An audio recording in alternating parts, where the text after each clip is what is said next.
7 de la mañana con 13, 15 minutos, me falla la vista para variar. Vamos ahora sí a materia política, está con nosotros 7 y 15, gracias productor. Vamos con temas políticos, está con nosotros el jefe del bloque de Avanza, don Byron Pacheco, asambleísta. Muy buenos días desde Quito. ¿Cómo está usted? Bienvenido. Buenos días, Byron. Muchísimas gracias por la oportunidad. Un saludo cordial a los televidentes. Entremos en materia legislativa, pero antes quiero preguntarle cuántos miembros le quedan al bloque. Sé que la semana pasada algunos de sus coidearios se han desafiliado, se han separado de la disciplina partidista. ¿A qué se debe esto, asambleísta? Vísperas de un proceso electoral suelen darse ciertos inconvenientes, sobre todo cuando se trata de candidaturas. Algunas personas han tomado la decisión de irse del partido político Avanza. Debo indicarle, somos 500.000 de ciudadanos, 500.000 ciudadanos que militamos en el partido político Avanza Lista 8 y se han presentado la desafiliación de 6 de sus militantes. Este es un tema que en términos políticos cuantitativamente no nos preocupa. El bloque legislativo está compuesto por 5 legisladores, Antonio Pozo, Byron Pacheco, Fanny Uribe, Germán Ledesma y Gozoso Andrade, quienes nos mantenemos firmes en nuestra agrupación política porque llegamos a ella convencidos de una agenda política la cual la ponemos en práctica en nuestro ejercicio parlamentario. Por lo tanto, usted me ratifica que no va a cambiar ni el apoyo al gobierno ni el número de votos en la Asamblea para los proyectos que se puedan aprobar de aquí al futuro.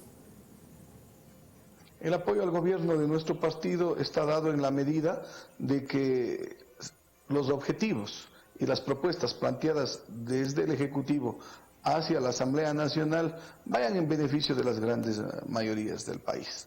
Han existido puntos de vista que nosotros, por ejemplo, en el último, lo que estamos tratando últimamente en la Asamblea Nacional, el Código Integral Penal, lo estamos respaldando, por ejemplo, la tipificación de nuevos delitos y el incremento de penas, ejemplo, la usura, ejemplo, el tráfico ilegal de migrantes, que tiene mucha fuerza. Este tipo de delitos se da muy seguido en el sur del país, en el austro ecuatoriano.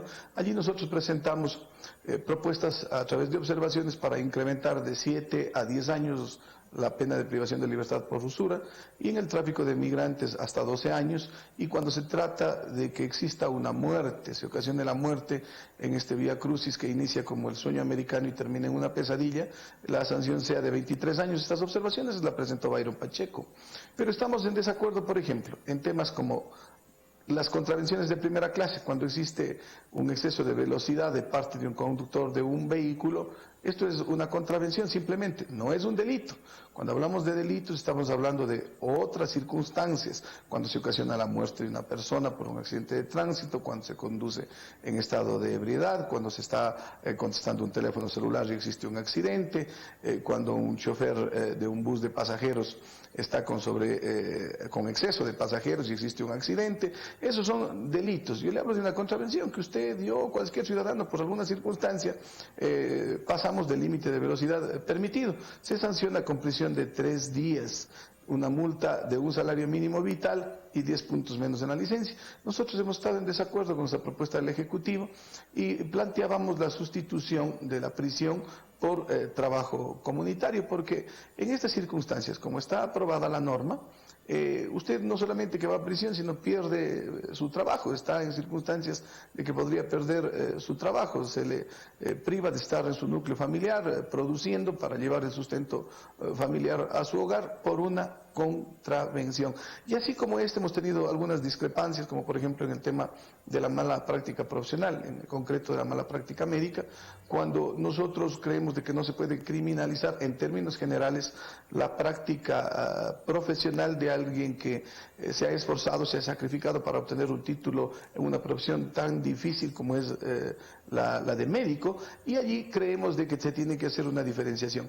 Por un lado, darle seguridad jurídica a los profesionales de la medicina para que puedan ejercer de manera tranquila, libre, sin temor a nada, el derecho a salvar vidas, pero por otro lado también está un importante sector de la población que tenemos todo el derecho a decirle al Estado ecuatoriano de que se nos dé la seguridad jurídica para que un paciente que entre con una simple dolencia a un quirófano no se quede en estado vegetativo, no sufra una lesión permanente o temporal o no pierda la vida por negligencia o por imprudencia de un mal médico. Eso se ha dado en el país, existen casos que están registrados, así es que es nuestra responsabilidad tomar medidas para que la seguridad jurídica esté tanto para los profesionales, para los galenos de la medicina, pero también para los ciudadanos que ponemos nuestras vidas y nuestra salud en sus manos. Asambleísta, sobre esas contradicciones de las que usted habla en la Ley de Tránsito y el actual Código Penal, Valeria Moreira quiere ahondar un poco más del tema. Valeria.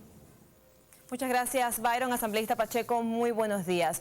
Con respecto a lo que estábamos hablando, ya existe una ley de tránsito. La pregunta es, ¿qué tan complementario sería tipificar este tipo de contravenciones en el nuevo Código Integral Penal y qué resultados daría? Porque la ley ya existe, sin embargo, las contravenciones se siguen realizando. Más bien, ¿cómo se haría un control para que se cumpla la ley de tránsito y que las personas, tanto como conductores o transeúntes, puedan cumplirle, que ya no se den ese tipo de delitos? ¿Sería endureciendo las penas? ¿Usted cree que sería el resultado? Buenos días. No queremos más corazones azules pintados en nuestras carreteras. La intención del Código Integral Penal no es otra sino la de agrupar, la de codificar a normas penales que tipifican con prisión, con privación de libertad, tales cuales como el Código Penal, tales cuales como el Código de Procedimiento Penal, la Ley de Tránsito, la Ley de Estupefacientes y Sustancias Psicotrópicas y también la Ley de Tránsito. Eso se está aglutinando, codificando en una sola normativa, que es el Código Orgánico Integral Penal. Las estadísticas indican de que por más que se endurezcan las penas, el índice de las contravenciones o de los delitos en tránsito no han disminuido. Pero, por ejemplo, se está incrementando los agravantes y sancionando con penas más graves el hecho de que una persona que ha consumido licor, que ha ingerido licor de 0.3 a 0.8 gramos, si es que es detenida y comprobado ese estado, tendría que tener privación de libertad de 5 días. Pero ¿qué significan estos indicadores de acuerdo a la masa corporal de una ciudadana o de un ciudadano? En el caso de una mujer, un vaso de cerveza; en el caso de un hombre, 2 vasos de cerveza. Existe privación de libertad para un ciudadano o ciudadana que esté conduciendo un vehículo y esté en su sangre de 8 gramos a 12 gramos por litro de sangre valga la redundancia, de alcohol. Esto no es otra cosa sino 3 vasos de cerveza que haya ingerido una persona, estará privado de 15 días de libertad, y en el caso de que supere los 12 gramos, sea detectado por el Alcotex, que es la prueba que se utiliza por parte de la Policía Nacional, será privado de 30 días de su libertad, y esto implica 2 vasos de whisky o 3 vasos de ron. ¿Por qué incrementar las sanciones en este tipo de contravenciones o delitos? Porque de esta manera estaríamos impidiendo de que gente en estado de ebriedad prive la vida de otras personas en las calles o en las carreteras, y también estaríamos protegiendo o previniendo para que un conductor tampoco resulte con lesiones o con la pérdida de su vida en el caso de un accidente de tránsito. Asambleísta, usted había propuesto de que en caso de cometer ese tipo de contravenciones o ilícitos se pagara con trabajo comunitario, lo cual no fue bien recibida esa propuesta. ¿Usted la va a poner de nuevo en la mesa de trabajo para la reconsideración de la misma? Vamos a proponer la reconsideración en el tema que usted acaba de indicar, porque no podemos permitir de que el Estado ecuatoriano, a cualquier ciudadano, a usted, a mí, a cualquiera que conduzca un vehículo, se nos ponga en la situación de criminalizar o delincuencializar un exceso de velocidad que no es más que una contravención. La Ley de Tránsito actualmente establece el trabajo comunitario como una medida supletoria o compensatoria a la privación de libertad. Así es que por el bien ciudadano, para que no se nos criminalice cuando tenemos un exceso de velocidad en la calle o en la carretera y vayamos a pasar 3 días en prisión, pagar un salario mínimo de multa y que se nos quite 10 puntos en la licencia, el bloque parlamentario de Avanza insistirá en este tema. Asambleísta, por otro lado también... A través de una reconsideración. Así es. Por otro lado, también se habla de la tipificación de ciertos delitos que podrían atentar con la libertad de expresión, como por ejemplo, si una persona que por cualquier medio realiza una falta de imputación de un delito en contra de otra, será sancionada con prisión de 6 meses a 2 años. ¿No cree que esto limitaría la fiscalización de un ciudadano bajo este tipo de amenazas como la cárcel? ¿Dónde quedaría el debate o la crítica al trabajo que realizan los funcionarios públicos?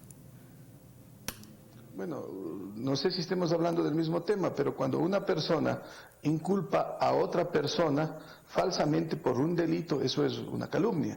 Y los ciudadanos en el derecho a nuestra honra, que lo establece, y a nuestro buen nombre, que lo establece la Constitución de la República, estamos en el derecho de ejercer medidas en el campo jurídico para que se sancione a quien falsamente le ha imputado un delito.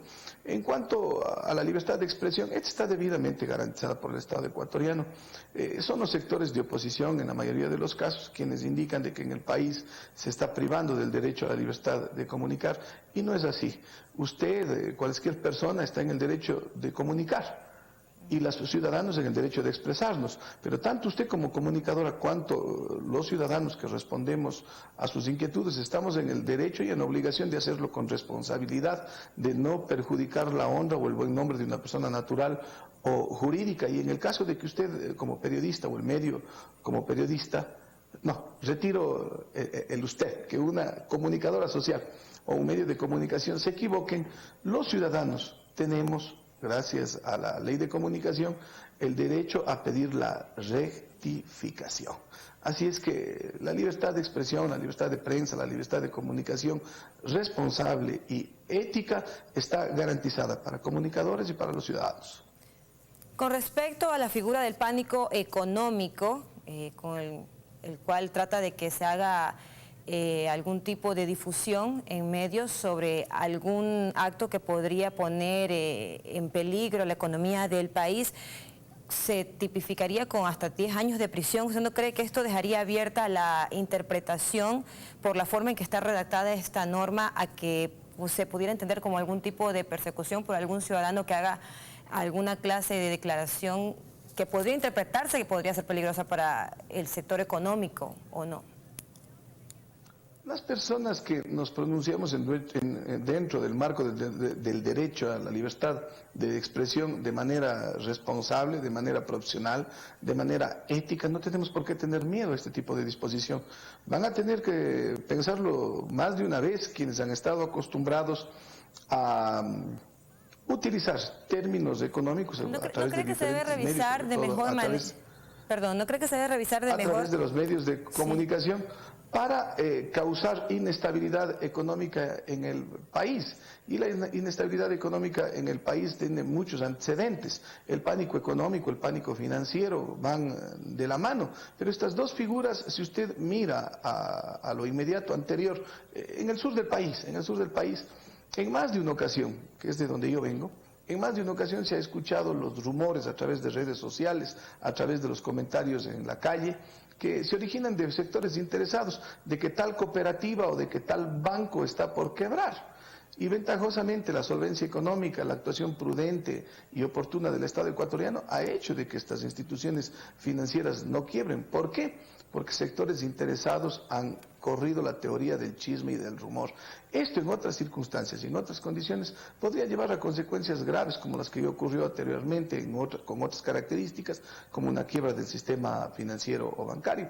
Lo que se está haciendo a través de estas medidas es garantizar la estabilidad económica y financiera del país para que no existan a través de divulgaciones falsas, equivocadas, que pretenden intereses particulares, sesgados o intereses políticos a través de falsos rumores, de existir y de que se compruebe a los autores materiales o intelectuales en este tipo de delitos sean debidamente sancionados por el bien común. Muchas gracias, asambleísta. Byron. Gracias, A usted, gracias. Valeria, gracias.